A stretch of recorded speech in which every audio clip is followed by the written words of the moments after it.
ဟုတ်ကဲ့တကယ်ချင်းအားလုံးပဲမင်္ဂလာပါကျွန်တော်နာမည်ထွန်းထွန်းဖြစ်ပါတယ်ဒီနေ့တကယ်ချင်းတို့ပြောပြမယ့်အကြောင်းအရာလေးကတော့ကိုယ့်အိမ်မှာရှိတဲ့ fiber wifi ဆက်ဟောင်းနေနဲ့ line ပွားတဲ့နည်းလမ်းတွေကိုပြောပြမှာဖြစ်ပါတယ်ခင်ဗျဒီ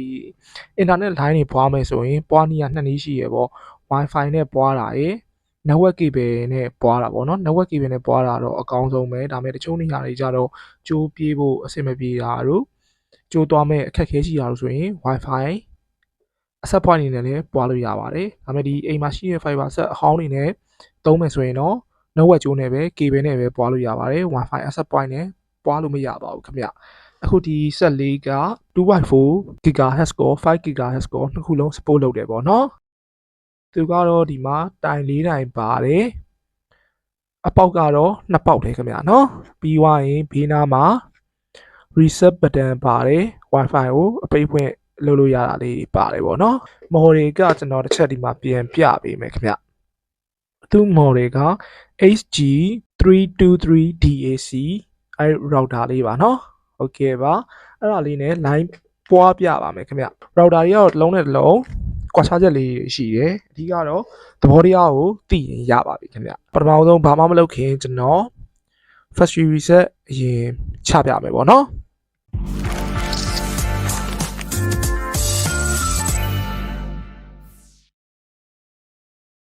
တွားကြလုံးနိုင်နေတယ်ဖြစ်ဖြစ်အစင်းပင်လေးနဲ့ဖြစ်ဖြစ်အလွယ်တကူလုပ်လို့ရပါတယ် reset ဆိုတဲ့ဟာလေးကိုဖိလိုက်ရင်ရပါတယ်ခင်ဗျာနော်ဒီကောင်ကတော့ပေါ်နေတာဖြစ်လို့လက်နဲ့ဖိရင်အောင်ရပါတယ်ခမန်းကြီး15စက္ကန့်လောက်ပေါ့နော်အဲ့ဒါဆိုရင်ကြာပါတယ်ခင်ဗျဘာလို့ reset ချလဲဆိုတော့ user name password တွေပါတွေကမှတ်မိရောလို့ပေါ့နော်မှတ်မိရင်တော့ပြဿနာမရှိပါဘူးဒါဆိုရင် power မီတစ်လုံးပဲလင်းပါတော့တယ်အဲ့လိုမျိုး power မီတစ်လုံးပဲလင်းနေဆိုရင်ကျွန်တော်တို့ကလွှတ်လိုက်လို့ရပါတယ်ခင်ဗျအဲ့ဆိုရင် fiber router က reset ကြသွားပြီပေါ့နော်ကိုအိမ်မှာသုံးနေတဲ့ internet ရနေတဲ့ main set ကြီးကိုတော့အဲ့လို reset သွားချလို့မရအောင်เนาะအဲ့ reset သွားချရင် internet ပါမရဘူးဖြစ်သွားမယ်ဒါပြန်ပွားမဲ့ဆက်ကိုပဲလောက်ရပါခင်ဗျဘာမှသိ trade rule လောက်เสียမလို့ဘူးပေါ့နော်အဓိက network ကြိုးတွေပါတော့အရင်ဖြုတ်ထားအားလုံး configuration လုပ်ပြီးမှ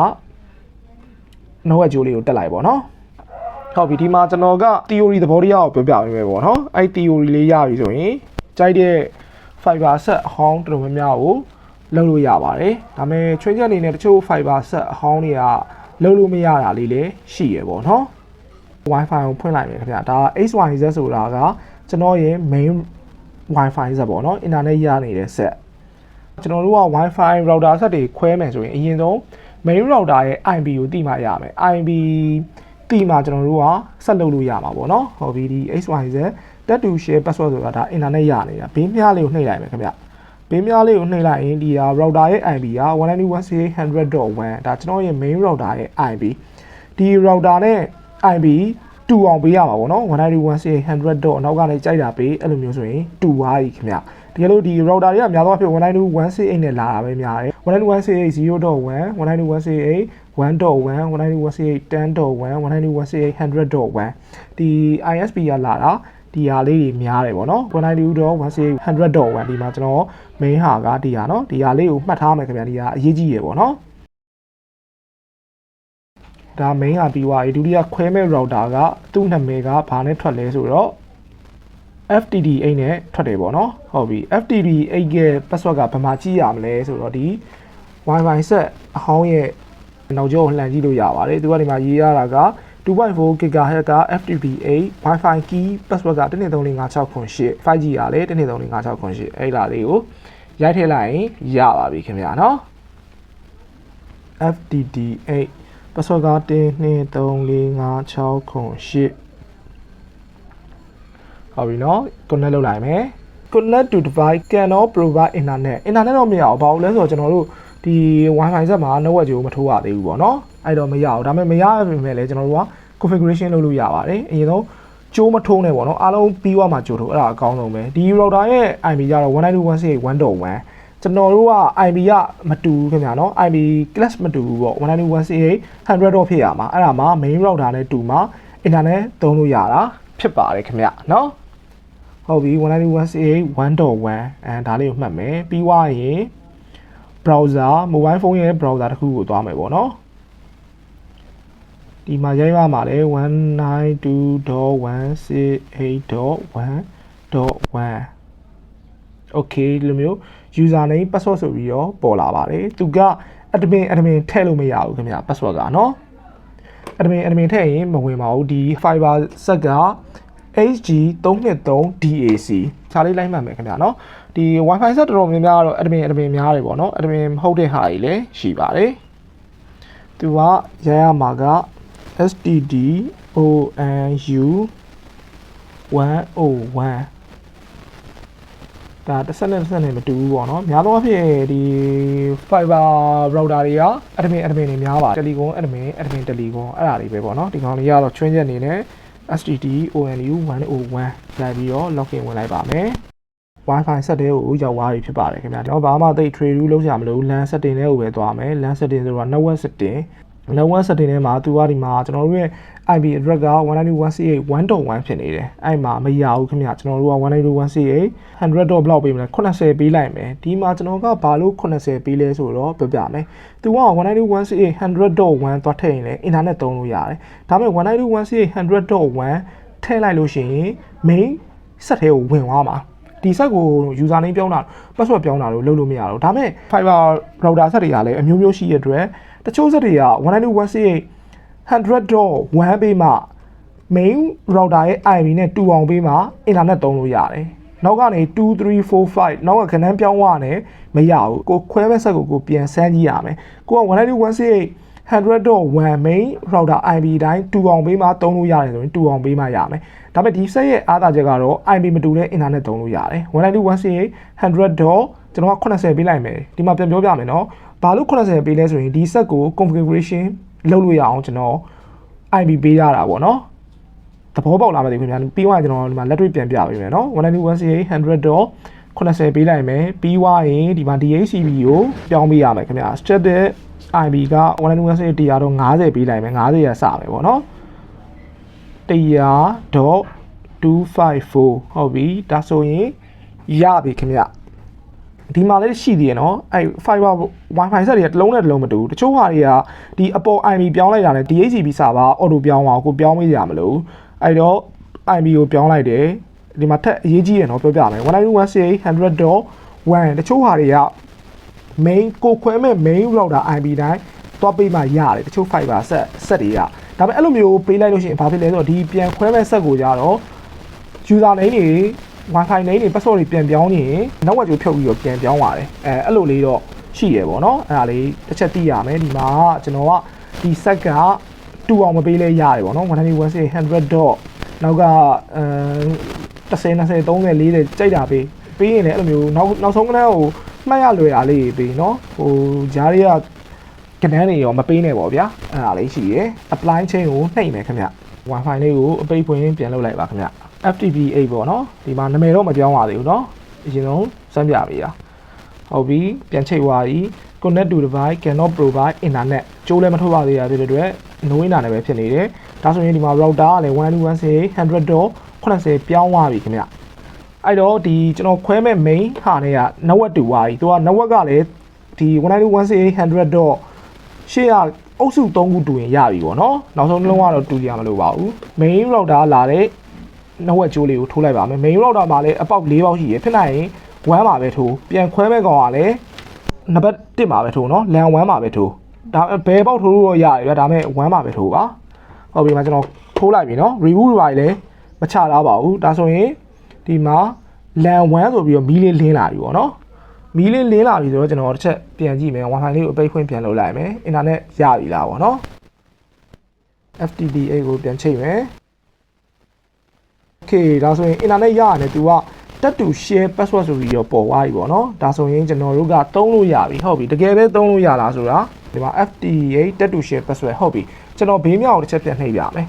ဘေးမြောက်ကိုပြန်နှိပ်လိုက်ရင်ဒီမှာ router က 192.168 100.1 ဆိုပြီးတော့ပြောင်းသွားသူက main router IP ပဲဝင်သွားတယ်တွေ့လားဒီမှာကျွန်တော်ပထမခုန80ပေးရတာ80မရှိတော့ဘူးဒါပေမဲ့80မရှိတော့ပြီမဲ့ကျွန်တော်တို့က config လုပ်တဲ့ချိန်ညရင် browser မှာ 192.168 100.17 လို့ရိုက်လိုက်ရင်ဒုတိယ second ခွဲထားတဲ့ router တွေကိုပြန်ဝင်ပါဟုတ်ပြီကျွန်တော်ဒီမှာလက်တွေ့ပြပေးမယ်နော်အခုဒီမှာ 192.168 100.1 အဲ့ 100.1 နဲ့ဝင်ဘယ်လဲရောက်သွားမလဲဆိုတော့လက်တွေ့ပြပါမယ် ဖြည်းဖြည်းချင်းကြီးပေါ့ 192.168.100.1 အခုမှခွဲထားတဲ့ router ပေါ်နေတဲ့အတိုင်း1လို့ရိုက်လိုက်လို့ရှိရင်ဒီမှာကြည့် Welcome to Huawei Web Page for Network Configuration နဲ့ကျွန်တော်ရဲ့ main router လေးရောက်သွားတာခါလေးဝင်ပြမယ်ခင်ဗျ Telecom admin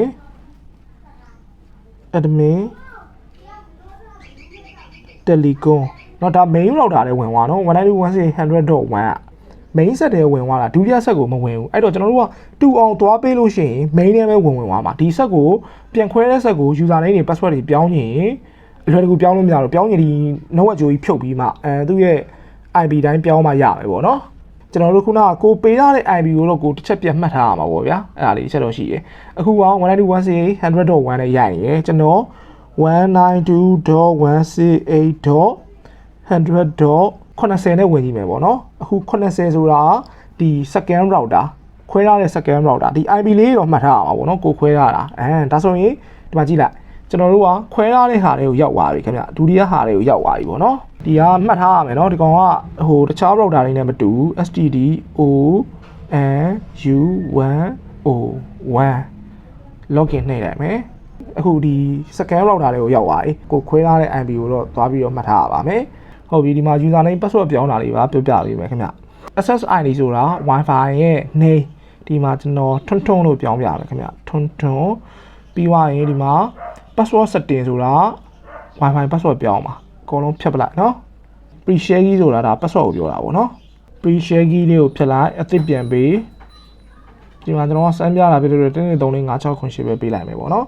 ပေးပြီးွားရင် apply chain ကိုနှိပ်လိုက်ခင်ဗျ fiber router set တွေကအမျိုးအစားတွေကအများကြီးပဲရှိတယ်အဓိကသဘောတရားကိုပဲမှတ်ပေါ့နော် user name ရော password ကိုပြောင်းပြီးွားဖြစ်တဲ့အတွက်ကျွန်တော်တို့က Wi-Fi ကပြုတ်သွားပြီပေါ့နော်ကိုချိန်ထားတွေကမဟုတ်တော့ဘူး password ပြန်ပေးပါမယ်တွန်းနော်ပြောင်းလောက်ရတာလေလွယ်ပါတယ်ခင်ဗျ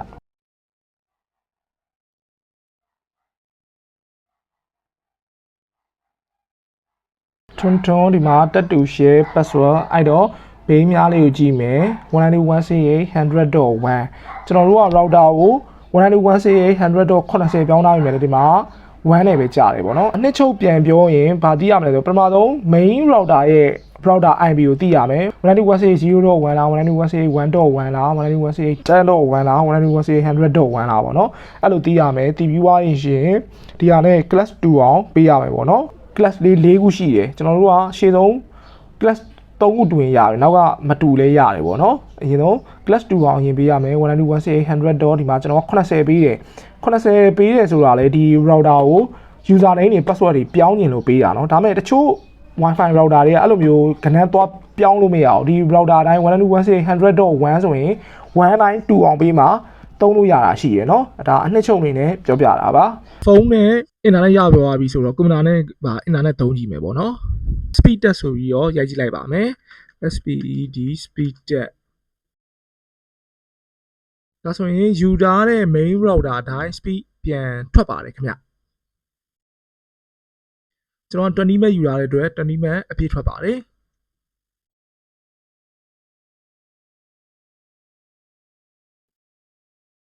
IP လေးကိုတစ်ချက်ကြည့်ကြည့်မယ်ခင်ဗျကွန်ပျူတာက Windows နဲ့အောင်နှိပ်လိုက်ပါ CMD လို့ရိုက်ပြီးတော့ enter ခောက်လိုက်ပါ IP CONFIG IP config လို့ရိုက်လိုက်မယ်ခင်ဗျကွန်ပျူတာ IP က 192.168.161 gateway က 192.168.100.1 main router ရဲ့ IP ကျနေရပေါ့နော်ဟုတ်ပြီကျွန်တော်ဒီမှာတစ်ချက်ထပ်ဝင်ပြမယ်ခင်ဗျ 192.168.100.1 နဲ့ဝင်ဘယ်လဲဝင်သွားမလဲပေါ့နော် 192.168.100.1 main router internet ရနေတဲ့ router တွေကိုဝင်သွားပြီပေါ့နော်ဘာလို့ 192.168.100.1 ကိုပဲမပေးလဲဆိုတော့ तू က IP သွားပေးလို့ရှိရင်ဒီကိုကဒုတိယဆက်ကို password ပြန်ပြောင်းနေတယ်ဆိုရင်ဒီ IP ရိုက်လိုက်တာနဲ့ဒီထဲပဲဝင်သွားပါခင်ဗျ main ထဲပဲဝင်သွားပါအဲ့တော့ကျွန်တော်တို့ကဒီမှာ IP ကိုခွဲပေးလိုက်တာခင်ဗျ 192.168.100.17 အဲ့လိုရိုက်ပြီးတော့ enter ခောက်လိုက်မယ်ရိုက်လိုက်တာနဲ့ဒါ second router เนาะဒီမှာပထမ router ကိုပြမယ်ဒါ Huawei ဒုတိယဟာ Huawei မဟုတ်ဘူးအဲ့ဒါမို့ဒီမှာကျွန်တော်လန်လဲဝင်ပြမယ် 192.168.100.80 ပေးရတာဘာလို့80ပေးလဲဆိုရင်ဒီမှာကျွန်တော်ကဒုတိယ router ကို configuration လုပ်လို့ရအောင်ပေါ့နော် user name တွေ password တွေပြောင်းလို့ရအောင်အဲ့ဒါမို့ 192.168.100.17 ကို ပြောင်းပြီးတာဖြစ်ပါတယ်ခင်ဗျာဒါမဲ့ဒီမှာ router တွေကလည်းတစ်လုံးနဲ့တစ်လုံးကမတူဘူးပေါ့နော်တချို့ဟာတွေကတခြား IP သွားပေးရင် internet မရတာရှိရဗျအဲ့တော့ကျွန်တော်တို့ကဒီနေရာမှာ1.1600.1ကိုပဲပေးရမယ် main router အတိုင်းပေးရမယ်ဒါမဲ့အဲ့လိုမျိုး router အတိုင်းပေးမယ်ဆိုရင်ဒုတိယဆက်ကို user name password ပြောင်းနေတယ်ဆိုရင်ကျွန်တော်တို့က network ကြိုးလေးဖြုတ်ပြီးတော့ပြောင်းမှရမယ်ခင်ဗျာဘာလို့ network ကြိုးတက်ထားမယ်ဆိုရင် internet access ရနေ main ဆက်တွေကိုပဲဝင်သွားမှာနောက်ခွဲတဲ့ဒုတိယဆက်တွေကိုတော့ဝင်မှာမဟုတ်ပါဘူးခင်ဗျာအဲ့အားနည်းချက်လေးတစ်ချက်တော့ရှိရပေါ့နော်တကယ်လို့မရှင်းဘူးစိတ်ထဲမှာရှုပ်နေတယ်ဆိုရင်လည်းဒီ video file comment အောက်မှာဝင်ရောက်ပြီးတော့မေးလို့ရပါတယ်ကျွန်တော်တက်နိုင်သလောက်ဖြည့်ပေးသွားမှာဖြစ်ပါတယ်ခင်ဗျာအားလုံးကိုကျေးဇူးတင်ပါတယ်